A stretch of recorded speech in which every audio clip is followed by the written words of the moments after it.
សូមនមស្ការក្រាបថ្វាយបង្គំចំពោះព្រះថរានុថរៈគ្រប់ព្រះអង្គដោយសេចក្តីជ្រះថ្លា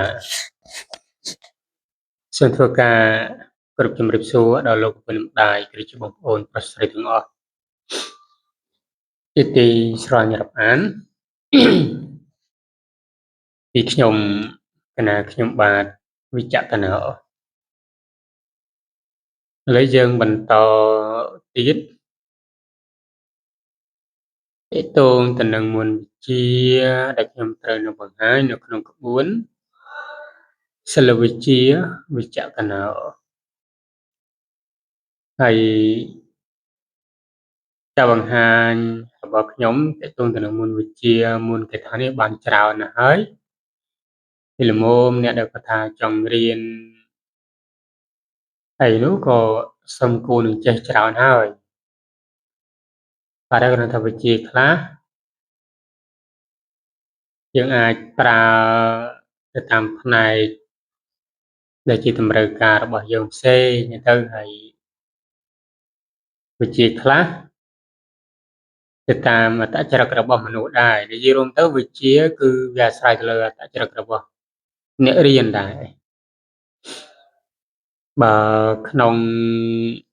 ចិត្តរបស់គាត់ដែលគាត់ប្រាថ្នាចង់រៀនវិជ្ជាដងអំពើអញ្ចឹងគាត់មើលទៅវិជ្ជាដងអំពើឯក្រៅពីហ្នឹងគាត់មិនរៀនទេអ្នកខ្លះគាត់ចង់រៀនស្នេហ៍អញ្ចឹងគាត់មើលតែស្នេហ៍ទេក្រៅពីស្នេហ៍គាត់មិនរៀនទេអាហ្នឹងអញ្ចឹងគឺវាតាមអត្តចរិតរបស់អ្នករៀនតែទោះយ៉ាងណាក៏ដោយការបង្ហាញក្បួននេះវាមិនមានបំណងអីអាក្រក់សម្រាប់អ្នករៀនទេអ្នករៀននោះប្រាថ្នាអីយ៉ាងណាការរៀននោះសូមឲ្យវាបានសម្រេចដោយអ្វីដែលយើងបងទៅព្រោះការបង្ហាញនេះគឺបង្ហាញដើម្បីឲ្យជាប្រយោជន៍ដល់អ្នកគ្រប់គ្នាតែរៀនទៅធ្វើម៉េចប្រទេសជាតិឬក៏ពិភពលោកទៅមុខវាអភិវឌ្ឍទំនើបយ៉ាងណាក៏ដោយប៉ុន្តែមនោគមនេះក៏វាជាជំហានដែលដើរជាមួយគ្នាផងដែរមិនជាចោលទេមិនជាចោលទេហើយក៏រឹងរិតតែសម្បូរគ្រឿងចឹងច្រើនតទៅមុខទៀតមនុស្សជឿច្រើនណាស់ទៅលើរឿងអបិយជំនឿអីហ្នឹងហើយអ្នកខ្លះក៏ផ្ដើមចិត្តរៀនហើយក៏ផ្ដើមពីចិត្តគុំគួនអ្នកខ្លះរៀនដើម្បីចេះទេរៀនដើម្បីជាប្រយោជន៍ដើម្បីសងសឹកទេណារៀនដើម្បីសងសឹករៀនដើម្បីយកឈ្នះគេរៀនដើម្បីផ្ចាញ់ខ្យាលគេអីចឹងទៅអាហ្នឹងដោយសារតែចិត្តរបស់គាត់ហ្នឹងវាផ្ដើមពីភាពខូខើទៅហើយយើងចង់ទៅប្រាប់អីយ៉ាងណានោះភ្លាមមិនអាចទៅរួចទេព្រោះចិត្តដែលគាត់ទទួលបានពីមុនហ្នឹងវាក្តៅមកដល់ឥឡូវហើយអញ្ចឹងចង់ឲ្យរលត់ភ្លាមគឺគ្មានទេអញ្ចឹងពេលខ្លះគាត់តាមដានរាល់វិជ្ជាទៅតាមគ្រូនីមួយអ្នកដែលបង្ហាញនីមួយគឺគាត់ចង់បានតែចំណុចណាសំខាន់ដើម្បីយកទៅផ្ចាញ់ផ្ចាលគេវិញអីចឹងទៅតែរឿងផ្ចាញ់ផ្ចាលអីនេះបើយើងវាល្អវាមិនអីទេតែបើសិនជាយើងវាមិនល្អយើងវាខ្លាយទៅជាអ្នកអាក្រក់ហើយអ្នកដែលត្រូវរងទុក្ខព្រោះការរៀនរបស់យើងហ្នឹងគឺរៀនដើម្បីយកទៅធ្វើរឿងដែលមិនល្អវាចិត្តវាគុំគួនណាហ្នឹងហើយតែត្រង់ថាបើយើងរៀនដើម្បីជាប្រយោជន៍ខ្លួនឯងដើម្បីជាប្រយោជន៍សាច់ញាតិអ្នកនៅក្បែរឬក៏ប្រយោជន៍អ្នកដែលគេត្រូវការយើងដើម្បីសង្គ្រោះដល់គេអានោះវាមិនអីទេអញ្ចឹងវិជ្ជាហ្នឹងវាអាចនឹងអនុគ្រោះទៅតាមប្រភេទនៃចរិតនៃការសិក្សារបស់យើងដែរ ព្រោះអ្នករៀនមួយអង្គមមានច្រើនផ្នែកហើយក៏មានអ្នកបែកក៏ច្រើនដែរអ្នកបែកនោះខ្ញុំដូចធ្លាប់និយាយច្រើនដងហើយចំពោះការបែកធាតុបែកឋានអីនេះភាសាការរៀននោះគឺអត់មានរបៀបមានរបបហើយការរៀននោះគឺប្រើរបៀនខំពីមុនខ្លះដោយអតិបិសោរតនមាលីអីចឹងទៅវាមានបាញ់កាឡាលោតកាឡាអីចឹងទៅពិបាករៀនប៉ុន្តែនៅក្នុងនោះវិជ្ជាគេបែកឲ្យស្រេចហើយ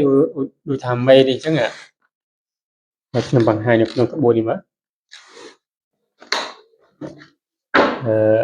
ក្បួនត្រណាក់ក្បួននោះមានមេអតិបិសោរតនមាលីតែនឹងគេបែងកាឡាឲ្យស្រេចហើយយើងរៀនយើងមិនបាច់ចាំតលោតខ្លួនឯងទេគេលោតឲ្យស្រេចហើយព្រោះគ្រូពីដើមគេមានក្បួនគេត្រូវលោតដូចមុននមោពុទ្ធេយៈនេះអញ្ចឹងពួកគេបែងកាឡាឲ្យស្រេចដែរវាត្រូវលោតមិនអីមិនគេចុះបាត់ទៅណាមិនឃើញមានដល់108មេ108ឃ្លា108វគ្គអតិបិសោរតនមាលាហ្នឹងណាមកជំរុំមើលសិនពេលខ្លះពេលដែលរអីអត់ឃើញទេតែដល់ពេលមិនត្រូវការគឺឃើញនេះគេនៅក្នុងគេបាញ់ឲ្យស្រេចនេះប៉ុន្តែគេលោតជាកាឡានបោហ្នឹងអីគេហើយគេដេញមករហូតមកដល់ស្អីនេះតែយើងត្រូវតែរៀនអានេះទៅអញ្ចឹងអ្នកដែលគាត់ចង់រៀនអតិបិសោរតនមាលីអីណានៅនេះហើយនេះមិនជាខ្វះទេនៅក្នុងក្បួននេះអ្នកដែលគាត់យកក្បួនហ្នឹងពេលខ្លះគាត់អត់យល់អំពីមុនកន្លែងនេះទេហើយខ្ញុំសូមជម្រាបជូនថាមេទាំងអស់នេះមេនេះអានេះមេចុងក្រោយគេរហូតមកដល់នេះនេះសិតតែអតិបិសោហើយនេះតែអតិបិសោភិក្ខវេសវិសនុសនុតិភិក្ខវេធោអីទៅរហូតមកដល់នេះអញ្ចឹងវាបាញ់កាឡាស្រេចហើយនេះអតិបិសោភិក្ខវេវាមកដេញអានេះមកបញ្ចេញអានេះដេញមកចាំតាមចរហូតវាមានចេះដេញមកចេះវិញហើយរហូតបានតិហាំងនេះមកដល់នេះដេញមកនេះរហូតមកដល់នេះអញ្ចឹងគេចេញពីនេះមកទៀតឃើញទេអញ្ចឹងវាមានកាឡាអីគេបែងចែកស្រេចអស់ហើយ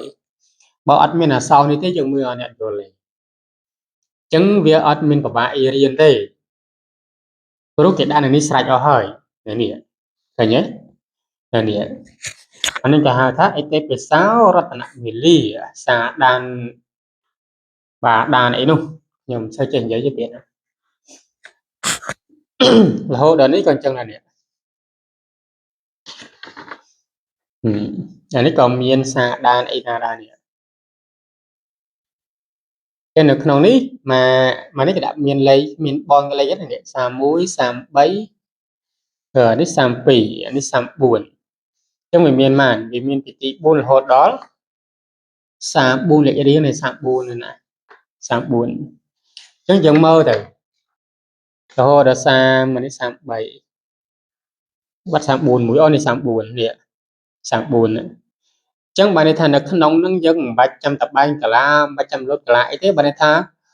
មុនរតនមាលាហ្នឹងគឺគេបែកស្រេចអស់ហើយអត់បាច់ចាំយើងទៅបញ្ចេញទៅបន្ថែមទេតែកាលណាយើងទៅបញ្ចេញទៅបន្ថែមវាខុសតម្រាក្បួនវាខុសតម្រាវិជ្ជានោះហើយដែលជាបញ្ហាសម្រាប់យើងវាមិនមែនជាបញ្ហាសម្រាប់ក្បួនទេព្រោះក្បួនវាត្រឹមត្រូវហើយអ្វីដែលមិនត្រឹមត្រូវគឺយើងយកទៅរៀននេះខុសដល់នេះមកចាំមើលខ្ញុំមើលចន្លោះ34សិន34ដូចគ្នាគេយកមកគូនណា34អិតិរហੰអិតិរហੰជាចកតោ អិតរហង្គជាតកតោរោតរថេណੰអិតិហੰរិជាចកតោ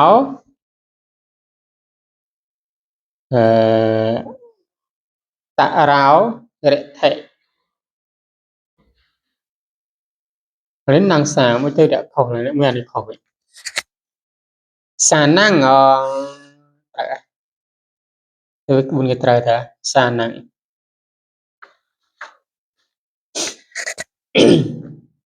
សាណੰបានលោតសាដានពី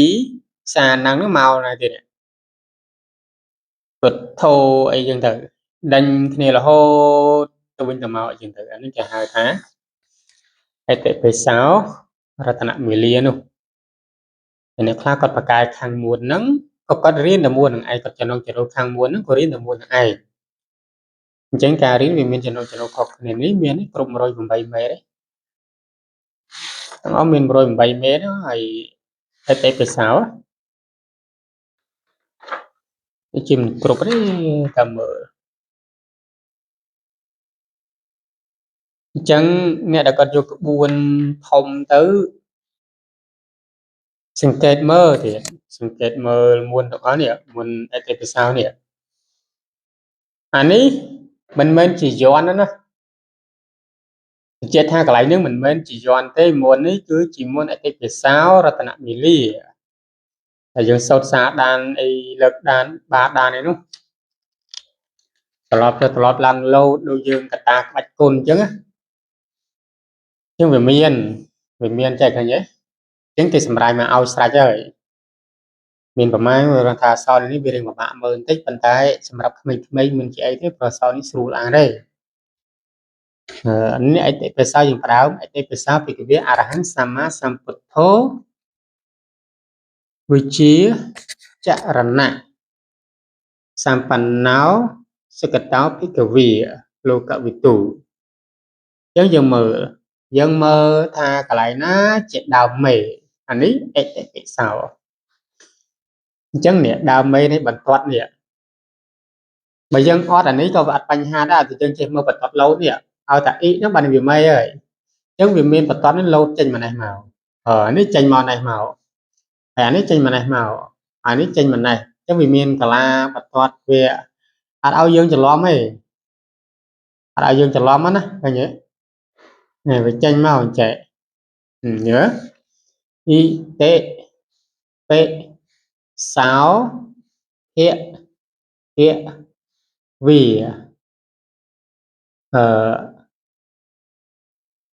ភិក្ខវេមកកន្លែងនេះគឺអរហន្តចេញពីណាមកសម្មាកន្លែងនេះពេលដាក់បូចឹងបូសម្មាហើយចេញពីសម្មាគេទៀតសម្មាសម្ពុទ្ធោនេះចឹងកន្លែងនេះគេអត់មានដាក់ជើងតម្រួតសម្ពុទ្ធោទេបើន័យថាសម្មាបន្តមកពុទ្ធោម្ដងនេះហើយយើងលោតពីនេះមកលោតពីពុទ្ធោវិជ្ជាចរណៈសម្បណ្ណោអញ្ចឹងនៅក្នុងអក្សរនេះគឺគេអត់ដាក់តម្រួតជើងទេកន្លែងតាមអក្សរនេះណាគឺថាសម្បណ្ណោនេះគឺសបនឹងតែម្ដងតែពេលយើងអានសបណោអីចឹងទៅហើយបន្តមកសុគតោចេញពីសុគតោហ្នឹងឯទៀតសុគតោចណាចេញពីណាមកសុគតោភិក្ខវេអីចឹងទៅអាហ្នឹងគឺវាលោតអានអញ្ចឹងដល់ពេលយើងមិនពិបាករៀនពីក្នុងនោះទេយើងគ្រាន់តែរៀនពីនេះក៏បានដែរនេះក៏ដូចគ្នាដែរឲ្យតែដើមគេគឺអេគឺអតិបិសោភិក្ខវេអរ ហੰសុអរហੰសម្មាណាសម្មាសម្ពុទ្ធោម្ដងណាឃើញទេចុះពេលយើងអត់អានេះវាពិបាកអានអានេះអញ្ចឹងដល់ពេលមានអានេះហើយអានេះយើងគ្រាន់តែមើលតែវាយួលទៅព្រោះក្រែថាប៉ះចំកន្លែងខ្លះយើងមិនអាចយល់អញ្ចឹងតើតែយើងមើលនេះសគូអញ្ចឹងទៅវាអាចនឹងមានណាដើម្បីការយល់ពីចំណុចផ្សេងបានដូចនៅក្នុងនេះអីចឹងនៅក្នុងនេះគេអត់មានប្រាប់ថាអក្សរអីណាត្រូវលោតដានអីមិនទេនៅក្នុងនេះប៉ុន្តែវាលោតឆ្លងអត់ណេះយើងមើលលេខបងវា19រហូតមកដល់ប្រមាណ28 29 30អានេះមិនមែននេះប្រឡូតអានេះដល់31 32 33 34ដែរអញ្ចឹងវាមានលេខរីខាងនេះអញ្ចឹងយើងមើលតាមនឹងទៅអានឹងគេថាអតិទេសោសាដានអីនោះរតនមាលានោះនៅក្នុងក្បួនវេទមន្តដូចឃើញមានដែរក្បួនវេទមន្តដែលតម្កល់ទៅក្នុងស្រៈមន្ទីរនឹងមានដែរហើយក្បួនវេទមន្តហ្នឹងគឺលេខពុទ្ធគុណច្រើនហើយអាគមដូចជាមានមួយអាគមជាច្រើននេះហើយសម្បូរយន់ក្បួនវេទមន្តហើយអក្សរគឺអក្សរសេដៃបុរាណអត់មានអក្សរយើងគ្រប់ពីទេក្បួនបុរាណគឺចេញមកអក្សរបុរាណណាអត់មានចម្លងចេញពីកុំព្យូទ័របានព្រោះគេចង់ថែរក្សាតាំងពីច្បាប់ដើមតាំងពីអក្សរដើមមកវិញហើយនេះគឺខ្ញុំគង់តែចម្លងចូលទេនេះរមមើលពេលវេលាសិនចឹងឯទីភាសាគឺគេមើលអញ្ចឹងគឺគេគឺវាមានបន្ទាត់អញ្ចឹងណាដូចនេះអ៊ីតែមកយើងមើលបន្ទាត់វាលោតមកណាអ៊ីតែកៈណែកៈចេញឯគេកៈតោសៈមាអីចឹងទៅរហូតដល់សាកៈហើយអានេះកៈទៀតអានេះសៈដេញមកចេះចឹងទៅគឺវាមានបន្ទាត់វាដែលយើងត្រូវមើលអានឹងប៉ុណ្្នឹងទេហើយខ្ញុំបញ្យល់អំពីរតនមាលានេះរឿងវល់ទេព្រោះខ្លះគាត់ប្រកាយថាគាត់ខាងរតនមាលាហើយរតនមាលាអីខ្ញុំមិនសូវជាយល់ដែរព្រោះគ្រាន់តែថាមិនចំណងចំណូលប៉ុន្តែរឿងប្រកាយមិនប្រកាយយើងធ្វើម៉េចឲ្យទៅយល់មកទូបើយើងយល់ថាមកទូហ្នឹងហើយអាហ្នឹងអាចថាយើងមានប្រកាយហើយតែបើមិនយើងមិនយល់ទេអាហ្នឹងយើងមកបាក់ថាខ្លួនឯងប្រកាយដូចមេនេះអញ្ចឹងដូចមេនេះអានេះយើងសូត្រពីណាមកអានេះវាមានសារដានវាអញ្ចឹងទៅពីណាបែណីអីចឹងទៅអញ្ចឹងវាមិនមែនមានតែបន្ទាត់អញ្ចឹងវាមានអញ្ចេះបើបន្ទាត់ទេវាស្រួលមើលស្រួលយល់ពេលអញ្ចេះអាហ្នឹងរត់ទៅពិបាកមើលទៀតអាណាចាប់អាណាចាប់អាណាអញ្ចឹងមិនមែនសូត្រមួយជួរទេណាបើន័យថាអានេះវាដេញមកពីណាវងមូលនេះហើយតើគេអ៊ីហ្នឹងដេញមកណេះដេញមកម៉ូដេញមកសសដេញមកណាសដេញមកណូអីចឹងទៅរហូតត្រឡប់មកវិញចឹងទៅដេញទៅវិញទៅមកអីចឹងទៅរហូតដល់បញ្ចប់ហ្នឹងអាហ្នឹងបើយើងរៀនមិនត្រឹមត្រូវលទ្ធផលក៏វាមិនត្រឹមត្រូវតាមនឹងដែរហើយវាអាចនឹងទទួលលទ្ធផលដែលមិនល្អហើយបើសិនជាលទ្ធផលវាមិនល្អអានឹងយើងមិនអាចបន្ទោសក្បួនបានទេអធិស្ឋានកន្លែងហ្នឹងព្រោះក្បួនល្អហើយតែគ្រាន់តែយើងរៀនវាមិនល្អ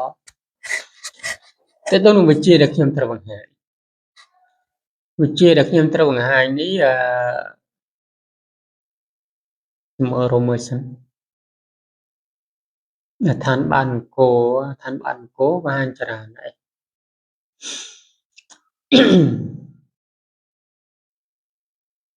នៅក្នុងក្បួននេះបង្ហាញច្រើននេះបំព្រួញផ្លូវ អ្នកដែលចូលព្រៃអ្នកផ្កាយដើរផ្កាយអីចឹងខ្ញុំបង្ហាញមុនវិជ្ជាមួយគឺមុនវិជ្ជាភេវនាបំព្រួញផ្លូវ